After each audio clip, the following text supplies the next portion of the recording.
एक गृहिणी वो रोजाना की तरह आज फिर ईश्वर का नाम लेकर उठी थी। किचन में आई और चूल्हे पर चाय का पानी चढ़ाया, फिर बच्चों को नींद से जगाया ताकि वे स्कूल के लिए तैयार हो सके। कुछ ही पलों में वो अपने सास ससुर को चाय देकर आई, फिर बच्चों का नाश्ता तैयार किया और इस बीच उसने बच्चों को ड्रेस भी पहनाई, फिर बच्चों को नाश्ता कराया। पति के लिए दोपहर का टिफिन बनाना भी जरूरी था। इस बीच स्कूल का रिक्शा आ गया और वो बच्चों को रिक्शा तक छोड़ने चली गई।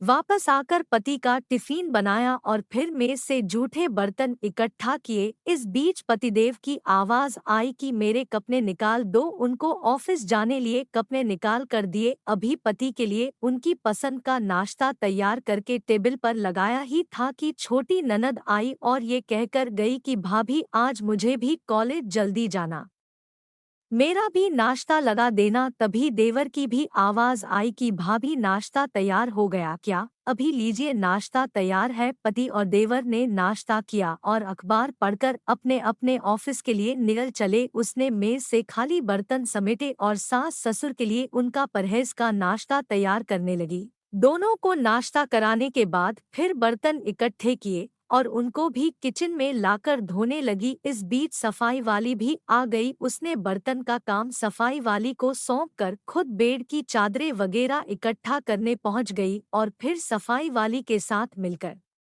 सफाई में जुट गई।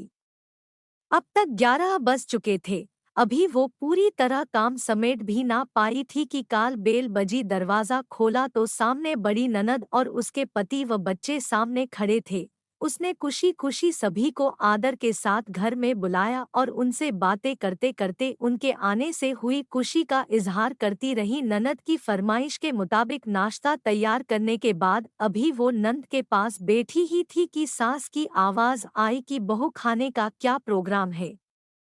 उसने घड़ी पर नजर डाली तो 12 बज रहे थे। उसकी फिक्र बढ़ गई। वो जल्दी से फ्रिज की तरफ लपकी और सब्जी निकाली और फिर से दोपहर के खाने की तैयारी में जुट गई। खाना बनाते बनाते अब दोपहर का 2 बज चुके थे। बच्चे स्कूल से आने वाले थे। लो बच्चे आ गए।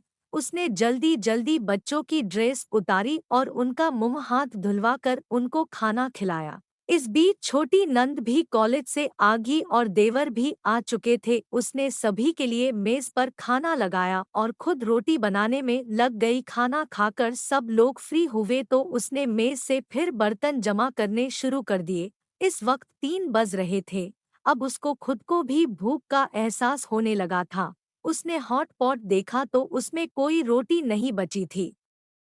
उसने फिर से किचन की ओर रुख किया। तभी पतिदेव घर में दाखिल होते हुए बोले कि आज देर होगी, भूख बहुत लगी है, जल्दी से खाना लगा दो। उसने जल्दी जल्दी पति के लिए खाना बनाया और मेज पर खाना लगाकर पति को किचन से गर्म रोटी बनाकर लाकर देने लगी। अब तक 4 बज चुके थे। अभी वो खाना खिला ही रही थी कि पतिदेव ने कहा कि आ जाओ तुम भी खा लो। उसने हैरत से पति की तरफ देखा तो उसे ख्याल आया कि आज मैंने सुबह से कुछ खाया ही नहीं। इस ख्याल के आते ही वो पति के साथ खाना खाने बैठ गई। अभी पहला निवाला उसने मुंह में डाला ही था कि आंख से आंसू निकल आए। पति देव ने उसके आंसू देखे तो फौरन पूछा कि तुम क्यों रो रही हो। वो खामोश रही और सोचने लगी कि इन्हें कैसे बताऊं कि ससुराल में कितनी मेहनत के बाद ये रोटी का निवाला नसीब होता है और लोग इसे मुफ्त की रोटी कहते हैं। पति के बार बार पूछने पर उसने सिर्फ इतना कहा कि कुछ नहीं, बस ऐसे ही आंसू आ गए। पति मुस्कुराए और बोले कि तुम औरतें भी बड़ी बेवकूफ होती हो, बिना वजह रोना शुरू कर देती हो। आप इसे शेयर नहीं करेंगे अगर आपको भी लगता है कि गृहिणी मुफ्त की रोटियां तोड़ती है। सभी गृहिणियों को सादर समर्पित।